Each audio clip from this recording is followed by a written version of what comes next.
Cooking with পিউষা রান্নাঘরে আজকে আমি হাজির হয়েছি বেগুন দিয়ে চাপিলা মাছ রান্নার রেসিপি নিয়ে। এই রান্নাটা করার জন্যে আমি 500 গ্রামের মতো মাছ নিয়েছি। মাছগুলোকে কেটে ধুয়ে হলুদ লবণ মাখিয়ে নিয়েছি। কিছুটা টমেটো নিয়েছি, আলু ফালি নিয়েছি, আর কিছু আমি বেগুন কুচি করে নিয়েছি লম্বা লম্বা করে। প্রথমেই হালকা করে মাছগুলোকে আমাকে ভেজে নিতে হবে। চুলায় একটা প্যান বসিয়ে দিলাম, সামান্য তেল দিয়ে দিব। তেল দিয়ে আমি হালকা করে মাছগুলোকে ভেজে নেব।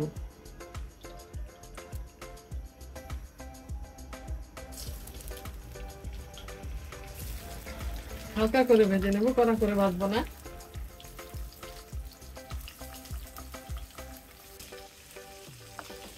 এক পাশ হয়ে গেছে, এবার আমি উল্টে নেব।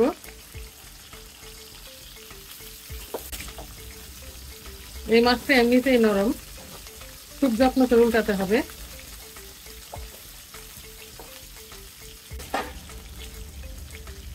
মাছগুলো ভাজা হয়ে গেছে, এবার আমি উঠিয়ে নিচ্ছি।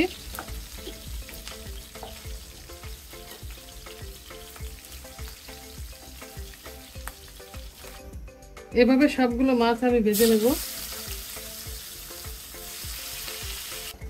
সবগুলো মাছ আমি ভেজে নিয়েছি।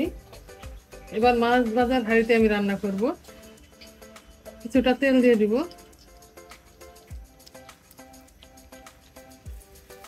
হাফ কাপের মতো আমি পেঁয়াজ কুচি দিব। 1 কাপের মতো আলু কুচি দিব।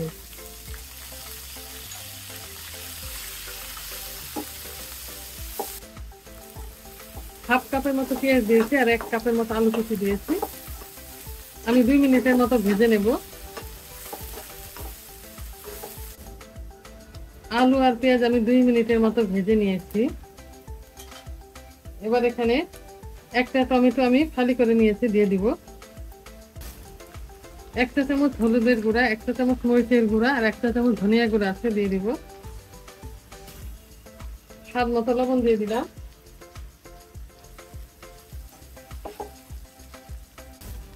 তো একটা কাঁচামরিচ ফালি দিব। এখানে 4টার মতো কাঁচামরিচ ফালি আমি দিয়ে দিয়েছি।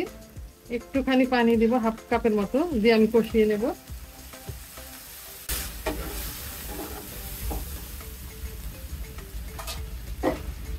ঢাকনা দিয়ে আমি কষিয়ে নেব।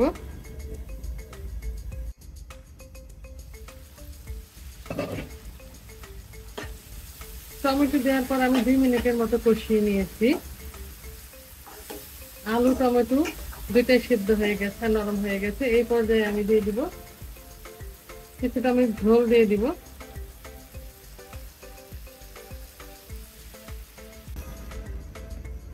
ঝোলটা বলক আসলে আমি মাছ আর বেগুনের ফালিগুলো দিয়ে দিব। বেগুনটা আগে দিলে গলে যাবে, সেই জন্য আমি মাছের সাথে দেব। ঝোলে বলক চলে আসছে। এবার আমি প্রথমে বেগুন কুচিগুলো দিয়ে দিব।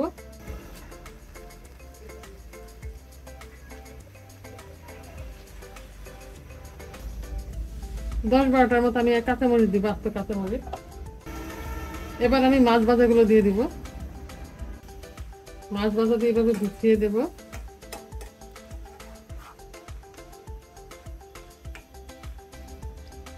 কিছুক্ষণ আমি ঢাকনা দিয়ে রান্না করব, 2 মিনিটের মতো। তারপরে ধনে পাতা কুচি দিয়ে 1 মিনিটের মতো রেখে আমি তরকারিটা নামিয়ে নেব।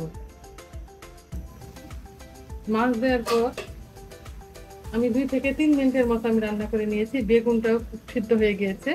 এবার কিছুটা ধনে পাতা কুচি দিব।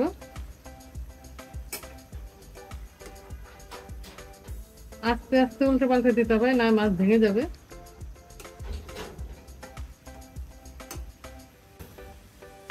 এবার 1 মিনিটের মতো রেখে আমি চুলাটা বন্ধ করে দেব। রান্নাটা আমার কমপ্লিট হয়ে গিয়েছে। এবার চুলাটা আমি বন্ধ করে দিচ্ছি। একটা সার্ভিং ডিশে নিয়ে দেখিয়ে দিচ্ছি রান্নাটা কেমন হয়েছে। রান্না করে ফেলেছি বেগুন আলু টমেটো দিয়ে চাপিলা মাছ। দেখতে অসাধারণ হয়েছে, খেতেও খুব ভালো হয়েছে।